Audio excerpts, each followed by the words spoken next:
Put the luggage on my horse, and you carry him." "I'll carry him," said Sha-Monk. Stealing a quick glance at Sha-Monk, the fiend said, "Oh master, I was so terrified by that ferocious tiger. Now that I see this priest with such a gloomy complexion, I'm even more frightened. I dare not let him carry me." "Wukong?" said Tripitaka. "You carry him then." Pilgrim immediately answered, "I'll carry him. I'll carry him." Having made certain that it was Pilgrim who would carry him, the monster became very amiable and did not speak anymore. "You cockeyed old Taoist," said Sha-Monk, laughing. "You don't think it's good for me to carry you, and you want him instead. When he is out of master's sight, he'll smash even your tendons on a sharp, pointed rock." Pilgrim, meanwhile, had agreed to put the monster on his back, but he said, chuckling, "You brazen demon, how dare you come to provoke me?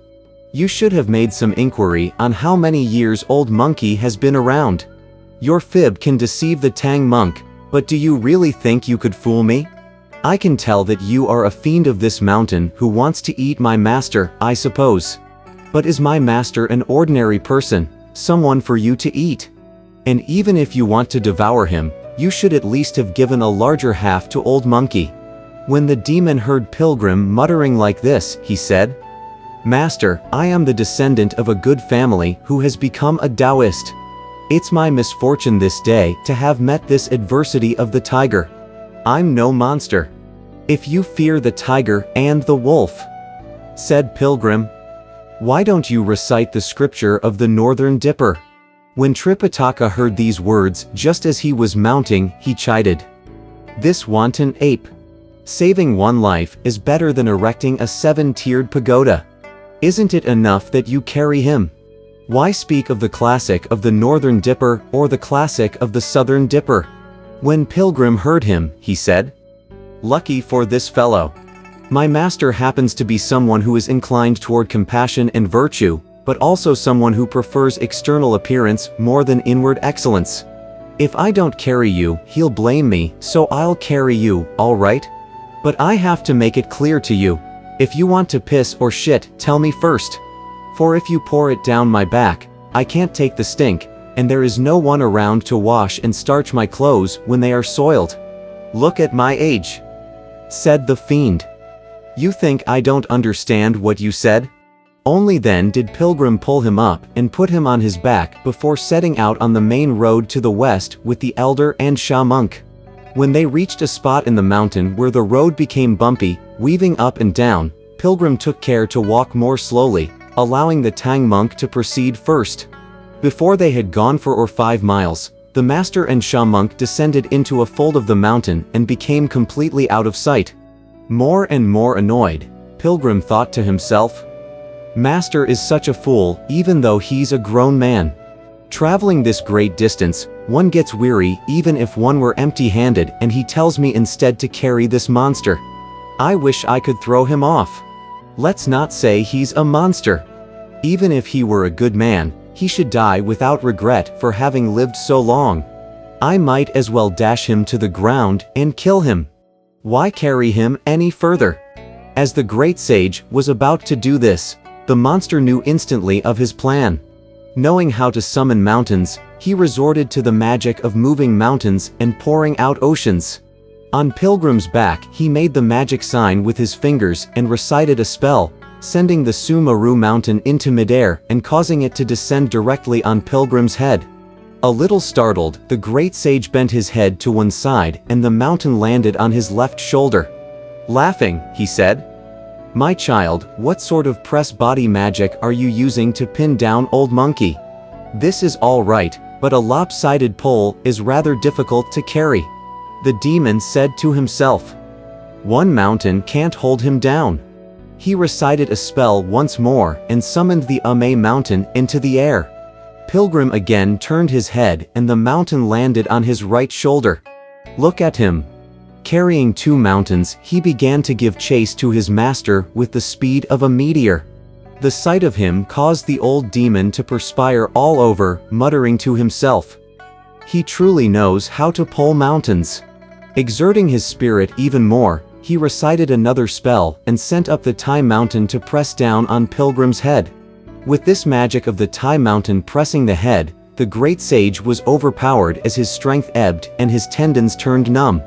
The weight was so great that the spirits of the 3 worms inside his body exploded and blood spouted from his 7 apertures. Dear monster. After he used his magic power to pin down Pilgrim, he himself mounted quickly a gust of violent wind to catch up with the Tang monk. From the edge of the clouds, he stretched down his hand to try to seize the rider of the horse. Sha Monk was so startled that he threw away the luggage and whipped out his fiend-rooting staff to block the attempt. Wielding the sword of the 7 stars, the demon met him head-on, and it was some battle. The sword of 7 stars. The fiend-rooting staff. All flashed golden beams as lightning bright. This one, eyes glowering, seemed the black god of death. That one, iron-faced, was the true curtain-raising captain. The fiend before the mountain showed his power. Solely bent on catching Tripitaka Tang. This man, earnestly guarding the true monk, would not let go in at the threat of death. The 2 belched fog and cloud to reach heaven's palace. They sprayed dirt and dust to cover the stars. They fought till the red sun grew dim and lost its light. The great earth, the cosmos, turned dusky all. Back and forth they scuffled for 8-9 rounds. 'Twas quick defeat for which Sha Monk was bound. The demon was exceedingly ferocious. The thrusts and slashes of his sword fell on his opponent like meteor showers. Growing weaker by the moment, Sha Monk could no longer withstand him and turned to flee, when the precious staff was forced aside and he was seized by a huge hand. Wedging Sha Monk beneath his left arm, the demon dragged Tripitaka off the horse with his right hand.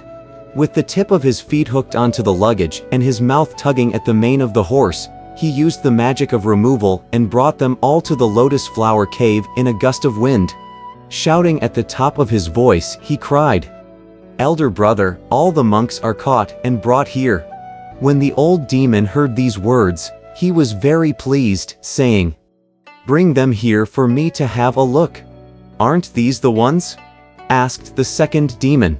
"Worthy brother," said the old demon, "you caught the wrong ones again." "But you told me to catch the Tang monk," said the second demon.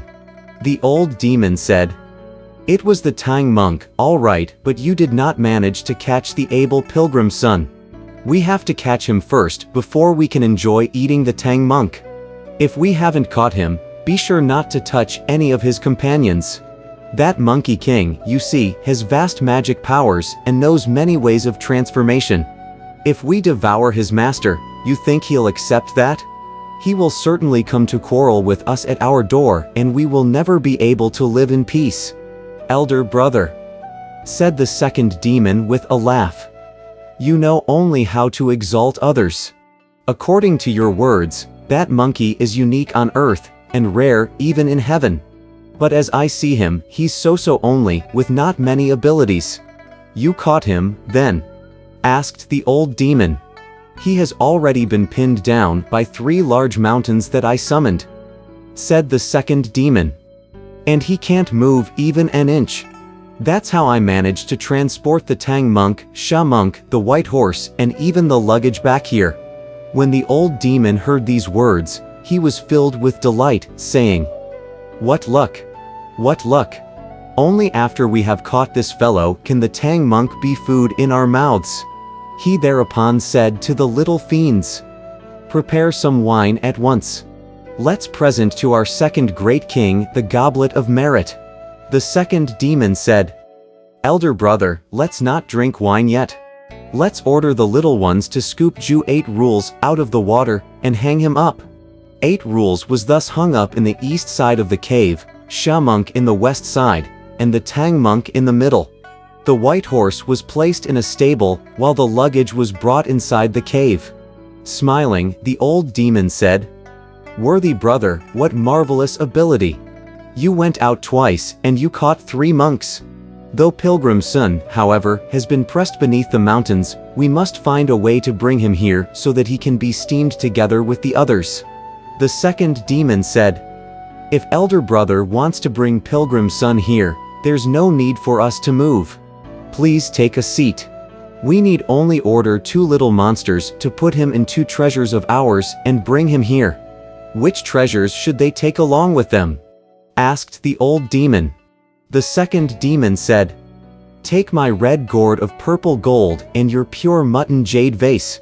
Bringing out the treasures, the old demon said, Whom should we send? The second demon said, Let's send Sly Devil and Wily Worm, the 2 of them. He then gave the instructions to the 2, saying, Take these treasures and go to the tallest peak of the 3 mountains. Turn one of them upside down so that its mouth will face the ground and its bottom, the sky. Call out the name Pilgrim's Son, and if he answers, he will be sucked immediately inside. You will then seal the container with the tape bearing the words, May Lao Tzu act quickly according to this command. In 1 3/4 hours, he will be reduced to pus. The 2 little fiends kowtowed before they left to fetch Pilgrim, and we shall speak no more of them for the moment. We tell you now about the great sage, who was pressed beneath the mountains by the magic of the demon.